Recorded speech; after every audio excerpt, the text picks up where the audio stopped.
اللہ تعالیٰ جو ہے وہ برکت دیتا ہے حلال میں. میرے ایک ماموں تھے، جاب کے سلسلے میں کراچی چلے گئے. 4 بیٹے تھے ان کے. ان میں سے ایک جو تھا نمبر 3 وہ میرا ہم عمر تھا.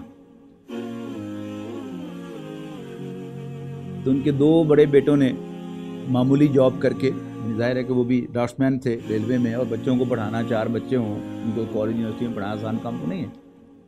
تو انہوں نے پہلے کلیریکل جاب کر کے اور چھوٹی موٹی جاب کر کے اور خود ایوننگ کلاسز میں ان کے 3 بیٹوں نے، یعنی ایک نے انجینئرنگ کی، 2 آرکیٹیکٹ بنے.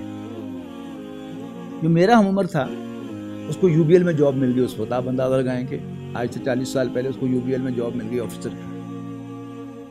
تو اس نے مفتی شفیع رحمۃ اللہ علیہ، یہ مفتی تقی عثمانی کے والد، ان سے فتویٰ مانگا کہ میرے لیے دین کی کیا رہنمائی ہے. تو خود وہ فتویٰ میں نے پڑھا ہے. تو انہوں نے فرمایا کہ اگر کوئی جاب اس سے کم تنخواہ والی بھی ملتی ہو تو یہ چھوڑ دیں اور وہ جاب کر لیں.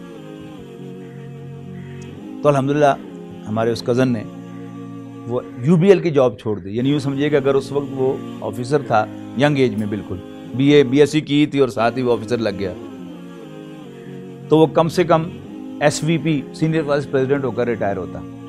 لاکھوں میں اس کی تنخواہ ہوتی. لیکن اس نے الحمدللہ وہ بینک کی نوکری چھوڑ دی اور ایک پبلک اسکول کے اندر اس نے ٹیچر کی جاب کر دی.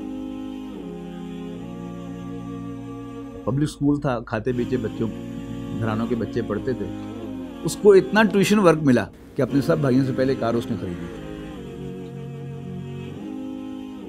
یعنی آپ کا ایک فیصلہ ہو کہ اللہ تعالیٰ کی نافرمانی نہیں کرنا، دین میں جو راستہ پسندیدہ نہیں ہے اس کو اختیار نہیں کرنا.